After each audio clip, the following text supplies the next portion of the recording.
से लगभग 2300 साल पहले एक महान प्रतापी राजा ने भारत को एकता के सूत्र में बांधा। पटना से बलूचिस्तान, अफगानिस्तान, दक्षिण में मैसूर, गुजरात में दूर दूर तक शासन किया। इनकी सुसंगठित सेना में 2 लाख पैदल सैनिक, 80,000 घोड़े पर चलने वाले सैनिक और 8,000 संग्राम रथ और 9,000 हाथी थे। इस महान सम्राट का बचपन बहुत ही स्ट्रगल में, संघर्ष में बीता, लेकिन ये बचपन से ही अद्भुत प्रतिभा का धनी था जो सभी को अपनी ओर आकर्षित करती थी। यह एक खेल खेलता था जिसमें वो खुद राजा बनता, ऊंचे सिंहासन पर बैठता, राजसभा लगाता तो और मंत्री, अध्यक्ष, कार्यवाहकों की नियुक्ति भी स्वयं ही करता था। एक दिन इस बालक को यह खेल देखते हुए एक बड़े विद्वान पंडित ने देखा। इन विद्वान व्यक्ति का एक बार पाटलिपुत्र स्टेट, जिसे आज हम पटना कहते हैं ना, वहां के राजा धनानंद ने अभिमान में होकर अपनी भरी राज्यसभा में अपमान कर दिया था। तो ये एक ऐसे प्रतिभावान पर्सन को ढूंढ रहे थे जो कि अभिमानी, प्राउडी राजा धनानंद को हरा सके और इनके अपमान का बदला ले सके। तो उनको इस बालक में अलौकिक तेज, इंटेलिजेंस और लीडरशिप जैसे अद्भुत प्रतिभा नजर आई। उन्हें लगा कि ये बालक उनकी सहायता कर सकता है, पर उस बालक को अपने साथ ले जाने के लिए रुपयों का लालच देकर उन्हें खरीदना पड़ा और वो उसको अपने साथ तक्षशिला ले गए, जो कि एट प्रेजेंट पाकिस्तान में है। पहले तो भारत का एरिया एशिया कॉन्टिनेंट में बहुत दूर दूर तक फैला हुआ था। आज तो हम उसका बहुत ही छोटा सा रूप देखते हैं। तो ये बालक अपने गुरु के प्रति पूर्ण समर्पण और उनके कुशल मार्गदर्शन में धीरे धीरे बड़ा होने लगा। उसने शिक्षा के साथ साथ अस्त्र शस्त्र की विद्या, राजनीति, रणनीति यानी कि युद्ध कैसे जीता जाए एक्सेट्रा भी सीखते हुए सभी नीतियों में पारंगत और एक्सपर्ट बन रहा था। गुरु शिष्य की ये जोड़ी पूरे विश्व में विख्यात हुई, चाणक्य और चंद्रगुप्त के नाम से। चाणक्य चंद्रगुप्त को एक महान राजा के रूप में देखना चाहते थे, तो चंद्रगुप्त भी अपने गुरु के हर आदेश का पूरी निष्ठा से पालन करते थे। गुरु चाणक्य की नीति और उनकी सूझबूझ से सबसे पहले उन्होंने आसपास के छोटे छोटे गांवों के साथ मित्रता कर अपनी सेना की शक्ति को बढ़ाया। अब अगला लक्ष्य था छोटे छोटे टुकड़ों में बटे भारत को संगठित देश के रूप में स्थापित करने का, क्योंकि उस समय देश में एकजुटता नहीं थी। छोटे छोटे शासक यहाँ वहाँ से अलग अलग शासन चलाते थे और इससे जब भी विदेशी आक्रमण होता था तो वो हार जाते थे और अपना राज्य गंवा बैठते थे।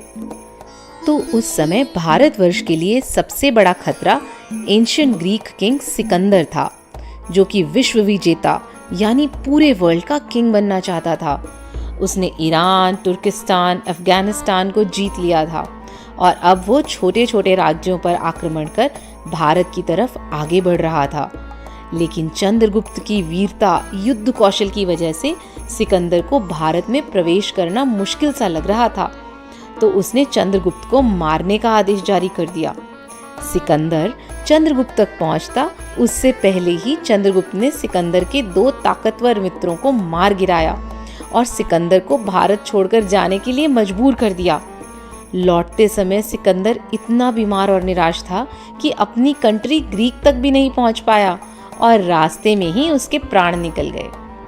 सिकंदर को हराने के बाद चंद्रगुप्त का अगला लक्ष्य था अभिमानी राजा धनानंद को हराकर चाणक्य के अपमान का बदला लेना। अपने गुरु की कुशल नीति से उसने धनानंद को हराकर चंद्रगुप्त पाटलिपुत्र राज्य यानी पटना के राजा बने और चाणक्य को प्रधानमंत्री बनाया। सिकंदर की मृत्यु के बाद भारत के अधिकृत क्षेत्रों का राजा बना सेल्यूकस।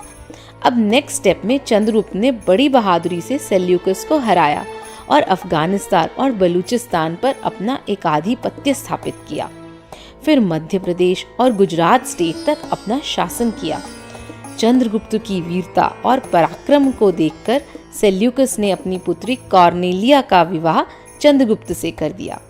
चाणक्य के कुशल नेतृत्व में आगे बढ़ने के साथ साथ सम्राट चंद्रगुप्त साधु संतों का भी सम्मान करने वाले होते थे।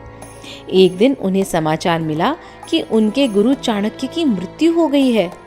अपने गुरु चाणक्य के मरण से चंद्रगुप्त को गहरा आघात लगा।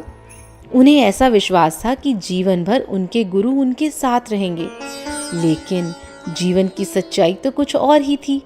वो दिन रात इसी चिंतन में डूबे रहते कि महान सम्राट बनने के बाद और दिन रात संपत्ति इकट्ठा करने के बाद भी जब हमें सब कुछ छोड़कर यहीं जाना है तो इन सब का क्या मतलब। एक दिन चंद्रगुप्त ने स्पेशल 16 स्वप्न देखे रात में। उन स्वप्नों से चंद्रगुप्त का मन बहुत ही व्यथित हो गया। तभी चंद्रगुप्त को समाचार मिला कि उनकी नगरी में संपूर्ण जिनागम को जानने वाले आचार्य भद्रबाहु का आगमन हुआ है। चंद्रगुप्त तो शीघ्र ही आचार्य श्री के पास पहुंचे और उनसे अपने 16 स्वप्नों के बारे में पूछा। स्वप्नों के बारे में डिटेल में सुनकर और संसार की असारता का विचार कर चंद्रगुप्त को वैराग्य हो गया और उसने अपने पुत्र बिंदुसार का राज्याभिषेक कर आचार्य भद्रबाहु के चरणों में जैन मुनि दीक्षा ले ली। आचार्य भद्रबाहु के चरणों का सहारा पाकर सम्राट चंद्रगुप्त ने जैसे अमूल्य निधि ही पाली थी। वह अपने समस्त परिग्रह, सारा राजपाट को त्याग कर अब मुनि चंद्रगुप्त वितरागी गुरु के निर्देशन में अपने आत्मकल्याण के मार्ग पर आगे बढ़ने लगे। आचार्य भद्रबाहु ने कई बार चंद्रगुप्त के मुनित्व की परीक्षा ली, मतलब कहीं वो वीतरागी मुनि है या कहीं अपने अभी भी सम्राट के भाव उनके मन में हैं। लेकिन चंद्रगुप्त तो हर परीक्षा में उत्तीर्ण हुए। आचार्य भद्रबाहु अपनी समाधि श्रवण बेलगोला की पहाड़ी पर लेना चाहते थे, इसलिए मुनि चंद्रगुप्त भी आचार्य भद्रबाहु के साथ विहार करते हुए श्रवण बेलगोला पहुंचे। उन्होंने अपने गुरु की बहुत भक्ति भाव से सेवा की। आचार्य भद्रबाहु की समाधि के बाद वहीं पर यानी कि उसी गुफा में मुनि चंद्रगुप्त ने अपने गुरु के विशाल चरण चिन्ह बनवाए। गुरु के चरणों को साक्षी मान वहीं वे निरंतर ध्यान और आत्म साधना करते थे। कुछ समय बाद उनका भी समाधिपूर्ण मरण हो गया। इसी पर्वत पर आचार्य भद्रबाहु ने भी सल्लेखना की पवित्र आराधना की। यह पर्वत धीरे धीरे तीर्थ के रूप में प्रसिद्ध हो गया और इसका नाम पड़ गया तीर्थगिरी। तो देखा आपने कितने महान थे चंद्रगुप्त। पूरे भारत के राजा होने के बाद भी उन्होंने सब कुछ त्याग कर आत्मा के कल्याण के लिए दीक्षा ले ली और अपना कल्याण कर लिया। हम भी करेंगे ना अपना